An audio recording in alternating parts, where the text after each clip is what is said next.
గురుగారు తడి వస్త్రం ధరించి పూజ చేయరాదు అని చెప్తారు. కొన్ని సందర్భాలలో తడి వస్త్రాన్ని ధరించాలని కూడా చెప్తారు. ఎందుకు ఈ భేదం?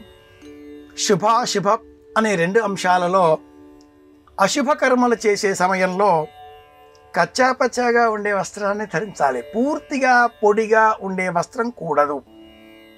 తడి వస్త్రం ధరించవలసిన సందర్భం పూర్తి తడి వస్త్రం కాకుండా కాస్త పొడబారినటువంటి ఆ వస్త్రాన్ని ధరించవలసిన సందర్భం శ్రాద్ధ కర్మలు ఆచరించేటటువంటి సమయం.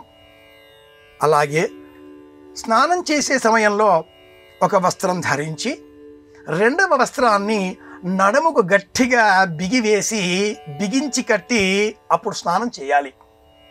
నడుముకు కట్టిన ఈ వస్త్రం తడితో దేహానికి ఒక శక్తిని చేకూరుస్తుంది. తడి వస్త్రం దేహం పైన చేరిన మరుక్షణం ఈ దేహం పడిపోతూ ఉంటుంది. పడిపోకుండా వెళ్ళిపోయేటటువంటి విద్యుత్తు నిల్వలను ఈ ముడి కట్టినటువంటి వస్త్రం మళ్ళీ ఈ దేహానికి కొంత చేర్చే విధంగా ప్రయత్నిస్తుంది. కనుక దేవతారాధన, శుభకర్మలు, నదీ స్నానం చేసిన అనంతరం ఆచరించేటటువంటి దాన కర్మలు, ఇలాంటి సందర్భాలలో పొడి వస్త్రం ధరించాలి. పూర్తి పొడి వస్త్రం ధరించాలి. పొరపాటుగా కూడా తడి వస్త్రం భుజం మీద కానీ చేతిలో కానీ అట్టి పెట్టుకోరాదు. అనేకులు స్నానం చేసిన తర్వాత ఆ తడి వస్త్రాన్ని ఇలా భుజం పైన వేసుకుంటారు.